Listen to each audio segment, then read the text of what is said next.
One of my favorite quotes about chivalry is from Charles Kingsley. He says, "Some say the age of chivalry is past, that the spirit of romance is dead. The age of chivalry is never past, so long as there is a wrong left undressed on earth." When my brother and I started Chivalry Contego, our mission was to create a clothing company that stands for social justice, a willingness to be a part of the solution, and redefine what chivalry is all about. As with any journey, there comes a time when you realize that what you thought was your best isn't enough, and you have to dig even deeper to reach your goal. You have to use every last breath, every ounce of knowledge, creativity, and humanity to make a lasting imprint in this world. That's why we're rebranding our company to Not Dead Yet, and using some of our profits to support the anti-human trafficking movement, the Freedom Fighters. Our definition of not dead yet is kind of twofold. One is you aren't dead yet, and it's more geared towards our athletes and our fighters. It's a way of saying there's always something left in the tank to fight for. There's always something, you've always got some more fight in you. So go out, be bold, be fearless, and do some good in the world. The second approach, or the second aspect to that, is chivalry is not dead yet.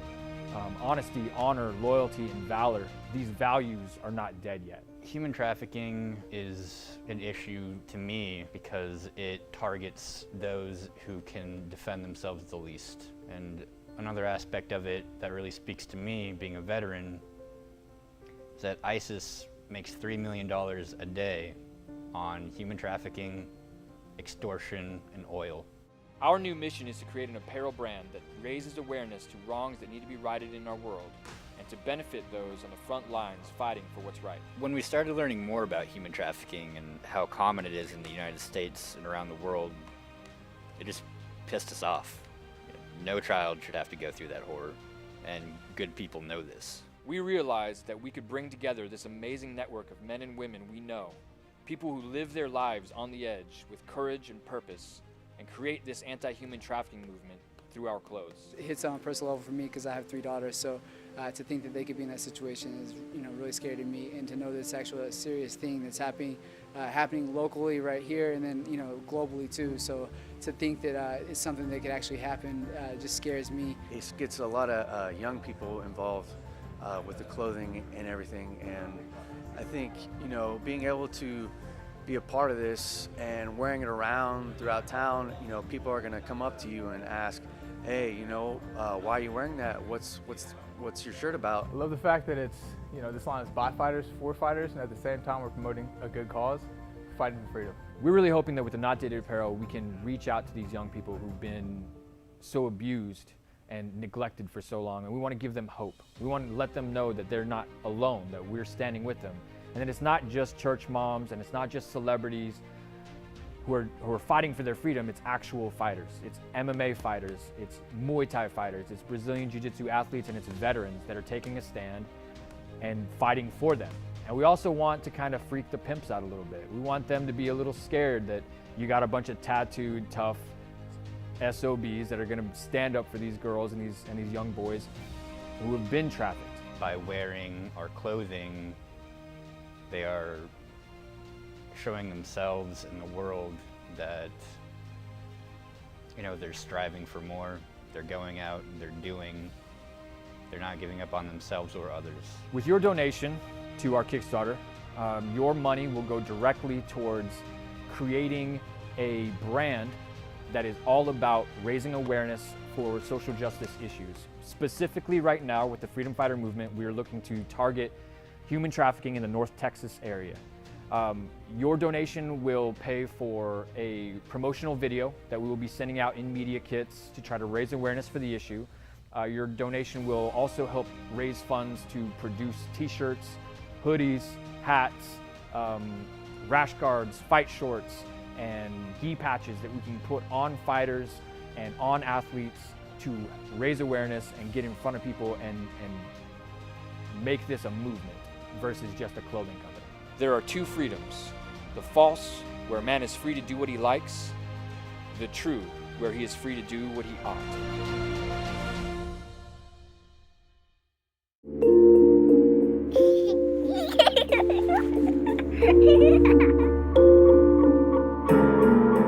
A grim study in 1999 showed that 800,000 children have been reported missing in this country. Each year, hundreds of kids disappear.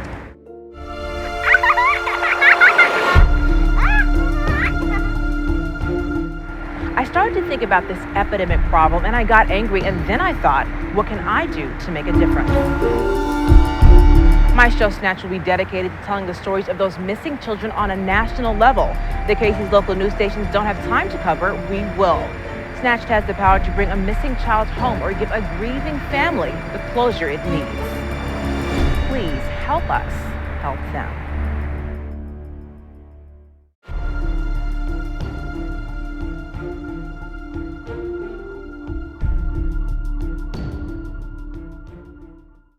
That porch there was on fire with flames shooting into the attic. Fire crews said that this building has not been used for some time now. Del City was forced to close. They say they've waited over a year. That's right, Chris. Eric Wells was flying a charter jet out of Wiley Post Airport. What I'm standing on right now is the roof of a building. There's a lot of damage tonight after the tornado hit Norman. DHS spokesperson says she can't comment specifically about this case.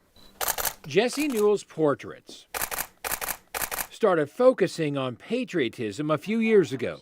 Okay, like right here. My only dad was my grandpa, which was a World War II veteran. So as a way of saying thank you to Private First Class George Howell, Any giving part of my heart came from my grandpa. Jesse began inviting those left from the Greatest Generation into her Shawnee home. August 15th, 1945. The words surrender and peace, those are some good words to hear. I feel honored that getting some kind of recognition. These three World War II vets, including two brothers, are getting their pictures taken. Okay, and look over here at me. It cost them nothing more You guys smile. than following orders once again. And it's awesome. All these small kids think heroes wear capes, and they don't. They wear uniforms. To that end, Jessie has opened up her free photo shoots to all vets and does free sessions for active members as well. It made me realize that at some point people cared. Ken Studeville hopes more of his fellow Vietnam veterans will also be willing to go in front of the camera. It would be therapy for them, and I think it would be an excellent idea, and I think it can help. As you watch the care behind each click, Let's go a little bit wider over here. Yeah, there we go. I want to get the front there. you quickly realize this is about more than honoring service members. It's like getting a little bit of time back with my own grandpa every time one of these guys comes out here. Here's the finished product, using a newspaper from August 15th, 1945. It's a glorious, wonderful thing that Jesse's doing. And the more these parents see what I see, it's going to influence the way that they're raising their kids. Jessie's pictures celebrate American heroes. For her, that status hasn't changed in more than 70 years. In Shawnee, Carl Torp, Oklahoma's own News 9. I've got a turkey and pepperoni sub or peanut butter and jelly. Peanut butter and jelly. All right. There you go. You're welcome. When the El Reno Fast Track food truck pulls up, there's usually a line of kids waiting. Sometimes this is the only meal they get, and the only smiles they get are from us. Jeff Edwards, El Reno School's child nutrition director, started the mobile truck last year. He says about 1 in 4 kids in the district is at risk for hunger. Just really saw the need and put the resources together with our community and just really work together and make it happen. The truck stops at several sites around town Monday through Thursday, and then they hand out backpacks full of food to get the kids through the weekend. The program is paid for mostly through the USDA and supplemented by grants. Hungry kids get into trouble, and so we're just really trying to make sure that they're getting what they need even during the school year, during the summer times. This year they added the mobile kitchen. Buddy, we've got hamburgers, cheeseburgers, or a chicken sandwich. It's parked at Legion Park 4 days a week. Jeff and his team will also be showing it off and feeding hungry bellies and a special kickoff event. It's really a blessing. I mean, it really is what gets us up every morning and puts a smile on our face.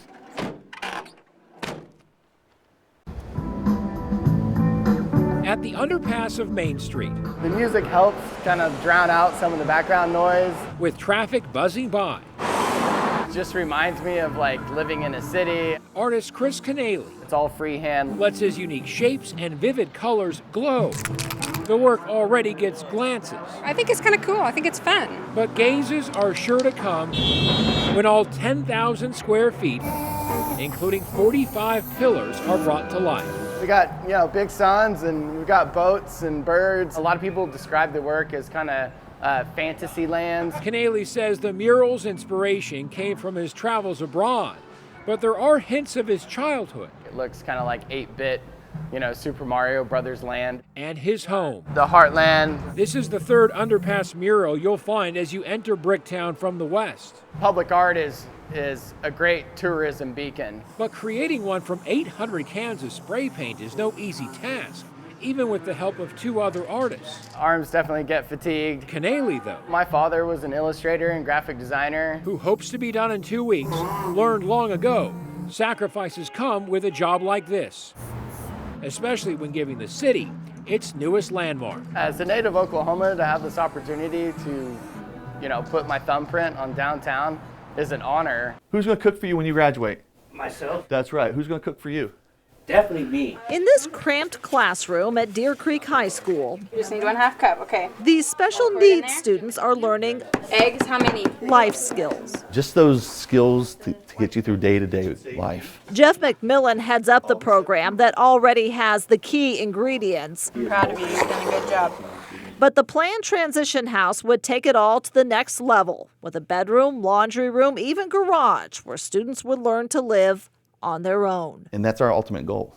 We want our students, when they leave here, is to be able to contribute to society, pay the taxes, and live life like anybody else would. In addition, students would learn job skills, like Jake here, who is already working in the school's IT office. This is a different one than I've ever messed with before. We got some small computers in here. Those now raising money to build the transition house point out most people who have disabilities want to live on their own and work, but often get discouraged and end up on public assistance, which costs taxpayers about $196,000 a year. So for the cost of one person for 1 year, we could build this house and create an opportunity for lots of these kids to learn to live independently, to be employed. This is ridiculous. What's coming out of Amy King's faucets gives a whole new definition to hard water. You can see it when I shake it out. It all comes out on my hand. Small, sand-like particles that suddenly started building up on the filters to her faucets. They sink to the bottom kind of fast. I'd say we really started noticing it getting bad on Thanksgiving morning because our kitchen sink was just trickling a little bit. They cleaned out all the filters, but the next day they were full again. And those are the particles big enough for the filter to catch. Smaller ones seep right through, which means the family is showering and washing dishes, including her son's bottles, in whatever this is. I just worry, what is it? I don't want to ingest it and drink it. I don't want my son to drink it or even my dogs. Amy and her husband called 3 different plumbers, spent $2,200 on a water softener system, and none of it's worked. And when Amy posted a picture on Facebook, many of her neighbors say they are experiencing the exact same problem. I could understand if our aerators were filling up every 6 months, but not literally in one day. This just seems like a problem.